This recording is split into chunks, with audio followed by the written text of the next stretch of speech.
Hello, good morning mga lalabs, mga vayots, magandang hapon Pilipinas, Luzon, Visayas at Mindanao sa mga kapwa ko din po OFWs around the world. Hello, good morning. Pag-uusapan natin itong balita. Ang balita ngayon 3 hours ago na si retired Air Force General na ito na si Romeo Puques ay inaresto na. So, totoo yung isiniwalat ni Doc Loren Badoy, kahapon yon na aarestuhin ngayong araw na to, ipapa-aresto ni Bongbong Marcos si retired Air Force Major General Romeo Puques. Basa muna tayo ng balita tapos bigay tayo ng comment reaction. So, ayon dito sa ang balita ngayon, arestado ako ng PNP CIDG sa airport terminal. Ito yung boses ni General Puques. On the way na kami sa PNP CIDG sa Camp Crame. Mabuhay ang Pilipino. Ito ang pahayag ni retired Air Force Major General Romeo V. Puques matapos siyang arestuhin ng Philippine National Police Criminal Investigation and Detection Group sa Ninoy Aquino International Airport Terminal 3 nitong Lunes, Enero 5, kasalukuyang taon 2026. So, doon matatandaan ninyo mga lalabs, mga bayots, na si dating Pangulong Duterte ay sa Ninoy Aquino din inaresto pag-uwi niya galing sa tawag dito, Hong Kong. Sa kabila ng pag-aresto sa bisa ng warrant kaugnay sa kasong inciting to sedition at rebellion, kapansin-pansin ang tono ng kanyang mensahe, kalmado, matatag at may panawagan sa bayan. Para sa mga taga-suporta ang pahayag ng general ay indikasyon ng kanyang paninindigan na harapin ang kaso at ipagpatuloy ang panawagan laban sa korupsyon kahit pa sa harap ng pag-aresto. Si General Puques ay kilala bilang pinuno ng United People's Initiative, isang grupong aktibong pumupuna sa mga aligasyon ng korupsyon kabilang ang mga kontrobersiya sa flood control projects. Ang kanyang pag-aresto ay nagbukas muli ng diskurso kung pantay pa ba ang pagpapatupad ng batas, lalo na't nanatiling walang malinaw na napapanagot na tinuturing ng publiko bilang big fish sa malalaking anomalya. Ito yung nakakatawa ngayon ito sila ang sumisigaw. Matatandaan ninyo nung January, nung kamakailan iyon, na 2 bisis nag-rally ang Iglesia ni Cristo dahil nananawagan sila ng transparency, accountability, lalo na dito sa issue ng trillions of pesos sa flood control projects. At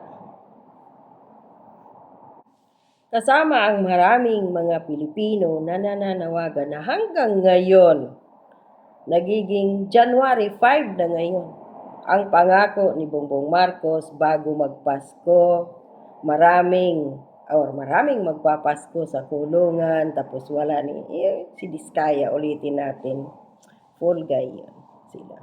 Sacrifice ang love dahil tauhan din naman yun ni Bongbong Marcos, ang Diskaya.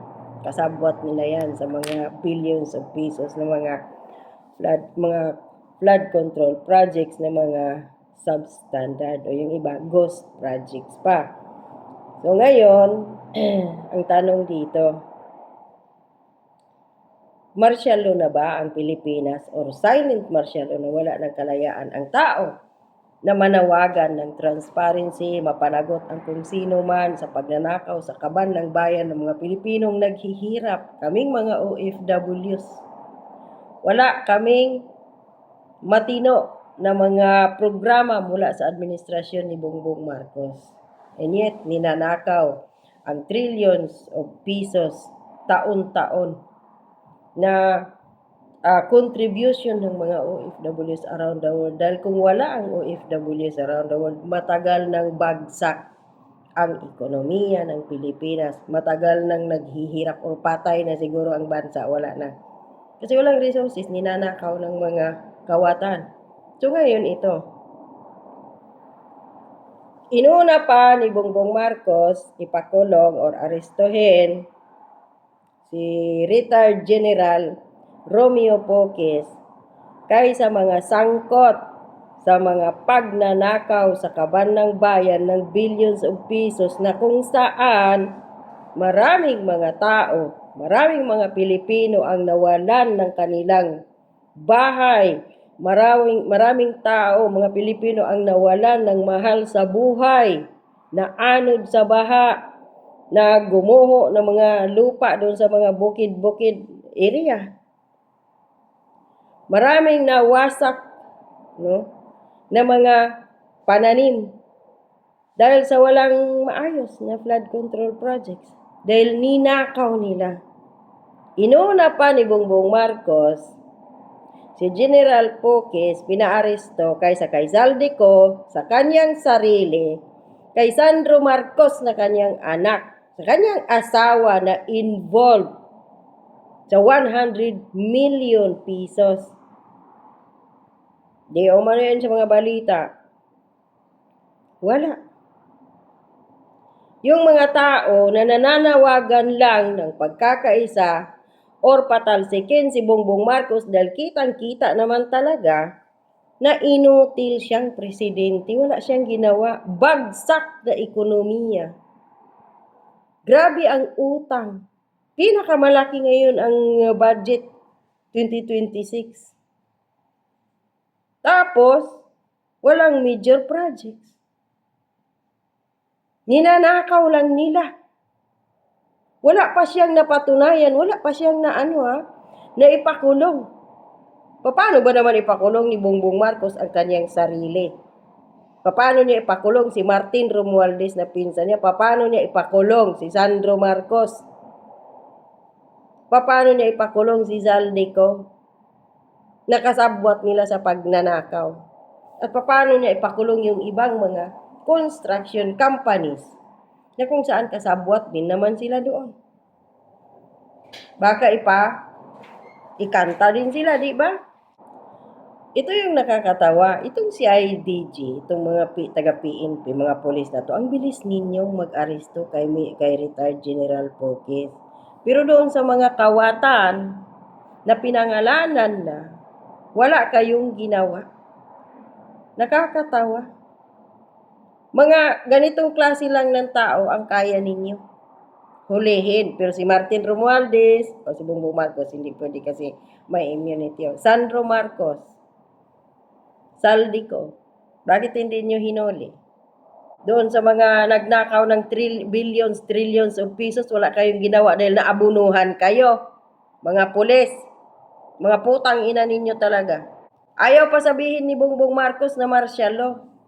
So bawal na ngayon ang taong bayan magreklamo sa mga pagnanakaw nila dahil kapag magreklamo ka ngayon sa kanilang pagnanakaw, ganito na lang gagawin sa'yo. Huhulihin ka ng mga putang inang to. Nakakahiya kayo, no? Kayo na nga itong magnanakaw. Nagrereklamo lang ang tao. Nananawagan ng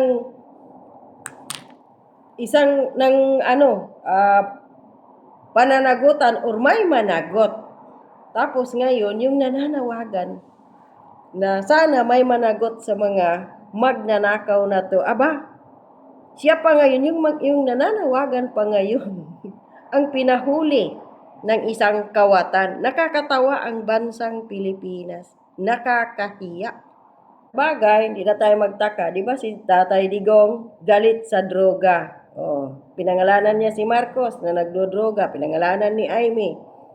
O yung galit sa droga, yun yung pinahuli at pinakulong ng nagdodrogang si Bongbong Marcos. So ganito din ngayon ang nangyari kay retired General Romeo Poques. Nananawagan siya ng transparency, accountability. Siya ngayon yung pinakulong or pinahuli at ipakulong ng magnanakaw na si Bongbong at si Martin Romualdez. Ang galing.